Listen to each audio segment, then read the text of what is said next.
दोस्तों, जंगल में ठंड बहुत बढ़ गई है। अब तो चांच और पंजे भी फटने शुरू हो गए हैं।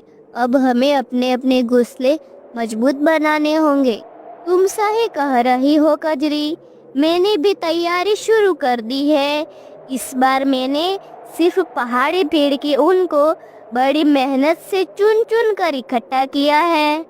हाँ हाँ लाजो बहन, मुझे भी बेकार बैठना पसंद नहीं है। मैंने तो तुमसे भी पहले अपना काम शुरू कर दिया है। मेरा घोंसला गाय के गोबर से बन रहा है। यह जब सूख जाता है ना, तो इसकी गर्माहट किसी भी ऊन से कम नहीं होती है। बिल्लो, तुम्हारा क्या प्लान है? मैं और मेरे कालू जी इस बार कोई साधारण घोंसला नहीं बना रहे। हम जंगल की सबसे सूखी, सबसे मजबूत लकड़ियों को चुनकर लाएंगे। हमारा घोंसला ऐसा होगा कि बाहर चाहे तूफान भी आ जाए, हम अंदर मजे से बैठे रहेंगे। वाह रे बिल्लो, यह तो बहुत अच्छी बात है। पर फूलन, तुम और बोंदू क्या कर रहे हो? क्या तुम लोग भी इतना ही मजबूत घोंसला बना रहे हो? हाँ हाँ चंपा चाची, हम तो इससे भी 4 गुना बड़ा और एकदम अभेद किला बनाने वाले हैं। इस जंगल का सबसे सुरक्षित ठिकाना हमारा ही होगा। बातें तो बड़ी बड़ी करते हो, पर घोंसला तो तभी बनेगा ना जब तुम्हारा पति बोंडू को इधर उधर से सामान चुराने और आलस करने से फुर्सत मिलेगी। आप देख लेना चंपा चाची, एक बार हमारा घोंसला बन जाए तो वह पूरे जंगल में चर्चा का विषय होगा। और हाँ, जब बाकी सबका घोंसला टूटेगा ना, तो उस कड़कड़ाती रात में आप सबको हमारे दरवाजे पर खड़े होकर मदद मांगनी पड़ेगी। हाँ हाँ देख लेंगे। पहले जाकर देखो तो सही, तुम्हारा पति बोंडू जंगल में कहाँ जाकर सोया है और सपने में घर और बड़े बड़े महल बना रहा होगा। दूसरी ओर बोंडू कौवा अनाज की तलाश में उदास मन से घूम रहा था। अरे यार, इस जंगल में ठंड तो मेरे पंखों को जमा रही है और एक तरफ मेरी फूलन, वह भी शांति से बैठती नहीं। हर रोज बस आज सब्जी खत्म हो गई है, आज आटा खत्म हो गया है। उसकी ज़रूरतें पूरी करते करते एक दिन में ही खत्म हो जाऊंगा। तभी बोंडू की नजर सामने से आती हुई एक भारी भरकम थैले पकड़े हुए फूलन पर पड़ी। उसका चेहरा नाराजगी से तना हुआ था। अरे फूलन, यह इतना बड़ा बैग भरकर कहाँ जा रही हो? क्या हुआ? मैं जा रही हूँ अपने मायके।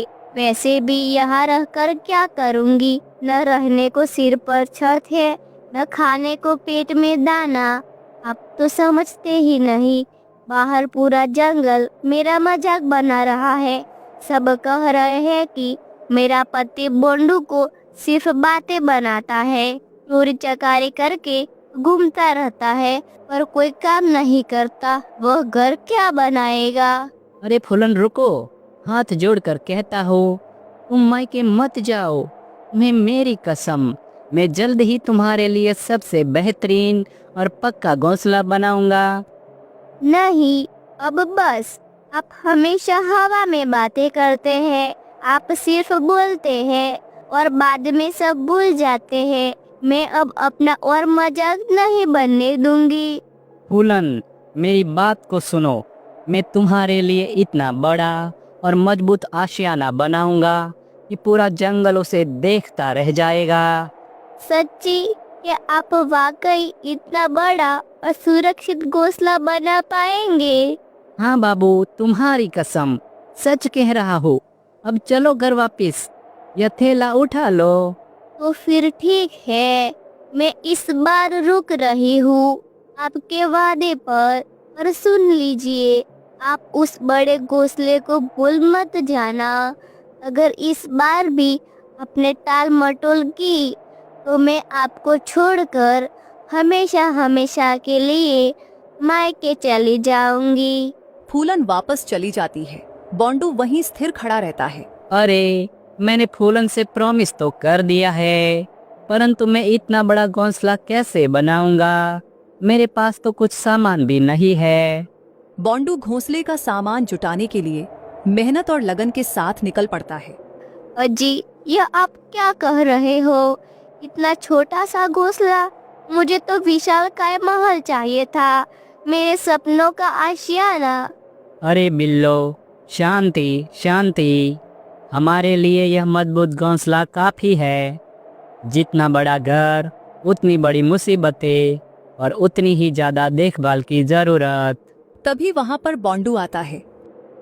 अरे कालू भैया, आप दोनों का घोंसला बनकर तैयार हो गया क्या? हाँ बांडू, हो गया।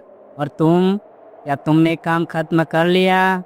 अरे नहीं भैया, मैं तो आज से काम शुरू करने वाला हूँ, पर घोंसले के लिए मजबूत सामान ही नहीं मिल पा रहा।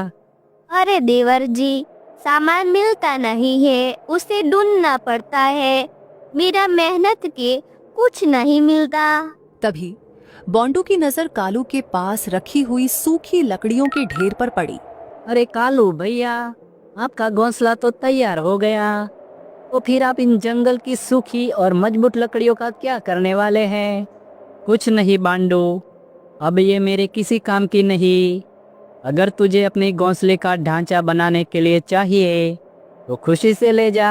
बोंडू उन लकड़ियों को तुरंत उठा लेता है और वहां से चला जाता है।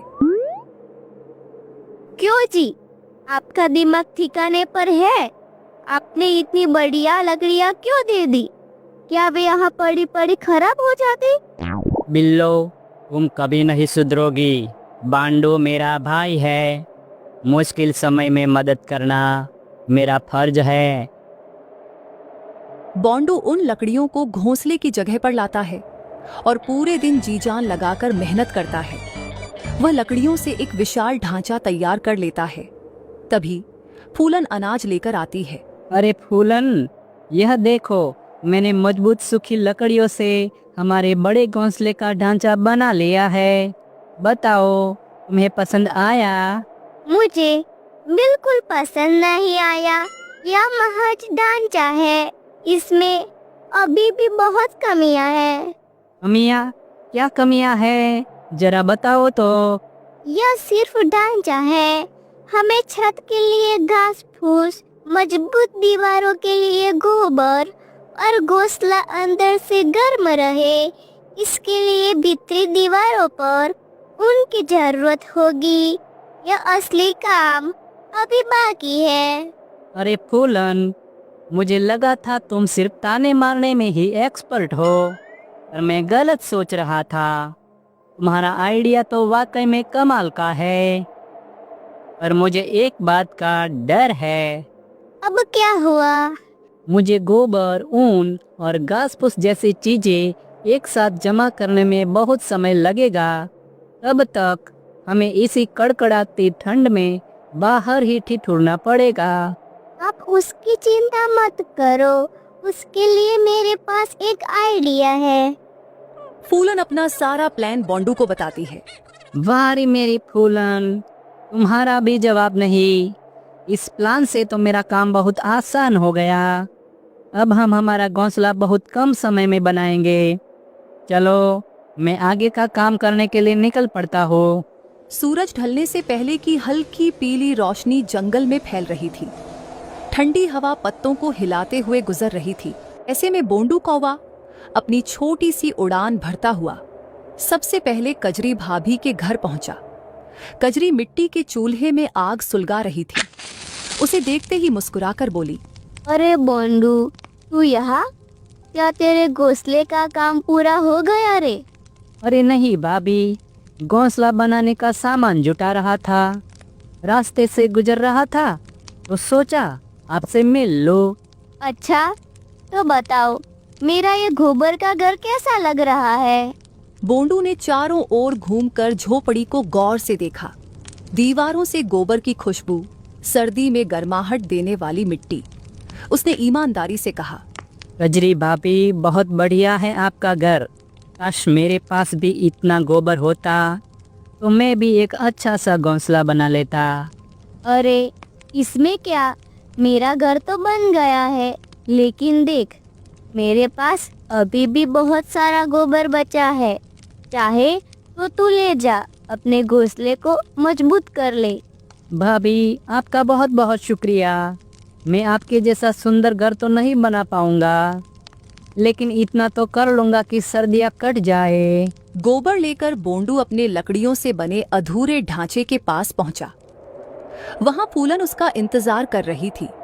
बोंडू ने उत्साहित होकर कहा, देखो फूलन, अब इस गोबर से मैं दीवारों को मजबूत करता हूँ। वह प्यार से मेहनत से गोबर दीवारों पर चढ़ाने लगा। धीरे धीरे घोंसले की दीवारें आकार लेने लगी।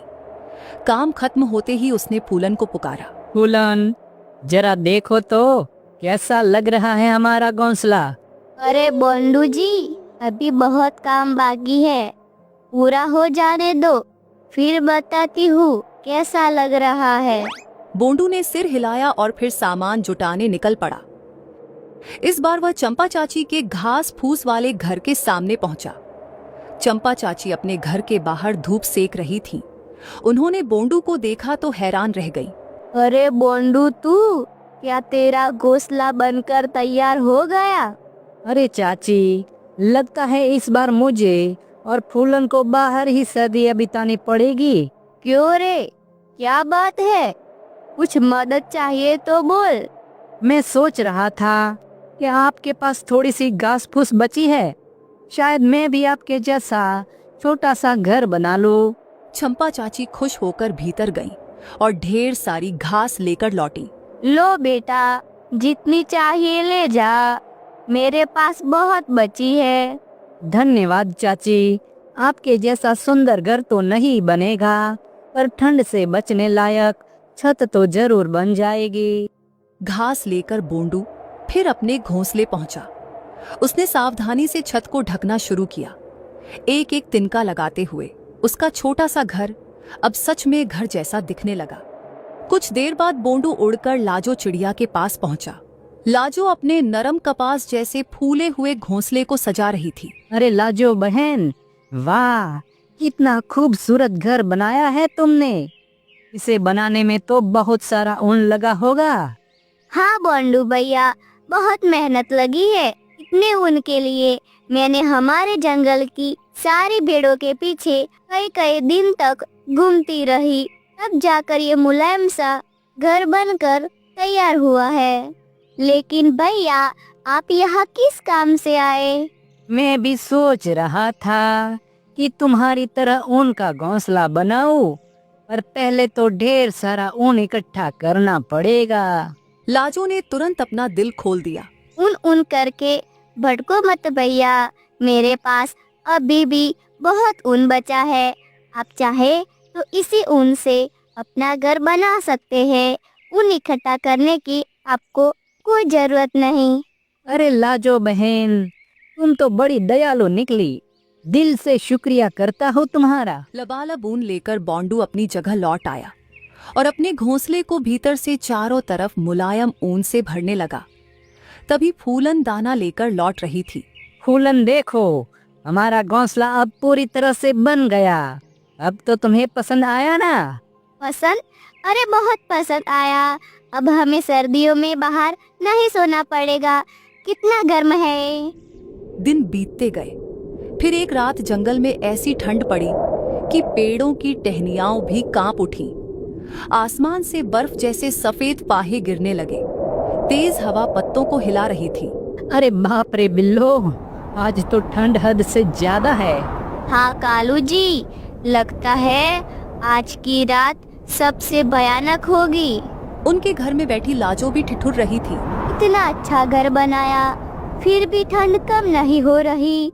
ओ माँ, जम जाऊंगी आज तो। गोबर के घर वाली कचरी भी दुखी थी। हे भगवान, आज ठंड कुछ ज्यादा ही है। मेरा ये गोबर का घर किसी काम का नहीं। एक एक कर सब अपने घरों से बाहर आ गए और एक जगह इकट्ठा होकर आग जलाई। इस साल की ठंड हमारे किसी भी घोंसले को नहीं बख्शेगी। हमें हर रात ऐसे ही आग जलाकर बैठना होगा। हाँ चाची, पर एक बात समझ में नहीं आ रही। बोंडू भैया कहाँ है? वो तो बोले थे कि मेरे जैसे उनका घोंसला बनाएंगे, लेकिन दिख ही नहीं रहे। बोंडू तो मुझसे गोबर भी ले गया था, और मैंने तो उसे अपने घर की बची हुई घास फूस भी दे दी थी। मैंने तो अपनी सारी सूखी लकड़ियां तक दे दी थी, लेकिन बोंडू इन सब चीजों से घोंसला बना पाया या नहीं? और अब यहाँ भी नहीं है। कहीं वो और फूलन किसी मुसीबत में तो नहीं? सब तुरंत उठ खड़े हुए और भागे भागे बोंडू के घोंसले तक पहुंचे। जैसे ही सबने बोंडू का नया घोंसला देखा, हर कोई दंग रह गया। घोंसला बड़ा मजबूत, गर्म और इतना खूबसूरत था कि जैसे जंगल में एक छोटा सा महल बन गया हो। अरे वाह, यह दोनों तो छुपे रुस्तम निकले। बोंडू ने तो कमाल कर दिया। बोंडू, अरे ओ बोंडू, जल्दी से दरवाजा खोल। बोंडू दरवाजा खोलता है। अरे बाप रे, आप सब यहाँ? क्या हुआ? क्या हुआ? तूने हम सबका थोड़ा थोड़ा सामान लेकर इतना बढ़िया घोंसला बनाया और हमें बताने की जरूरत भी नहीं समझी। अरे नहीं चाची, ऐसी बात नहीं। पहले सब अंदर आइए, बाहर बहुत ठंड है। सब अंदर आए और चौंक गए। भीतर इतनी गर्मी थी कि बाहर की ठिठुरन का नामो निशान नहीं था। चंपा चाची, ये घोंसला अंदर से कितना गर्म है। वाह! उस रात सब उसी घोंसले में रुके। बोंडू की अनोखी घोंसला आइडिया जंगल में फैल गई और धीरे धीरे सभी पक्षियों ने मिलकर अपने घर वैसे ही बना लिए। और उस सर्दी में जंगल का कोई भी पंछी ठंड से नहीं कांपा। सबने मिलकर सर्दियों का मौसम हंसी खुशी से गुजारा।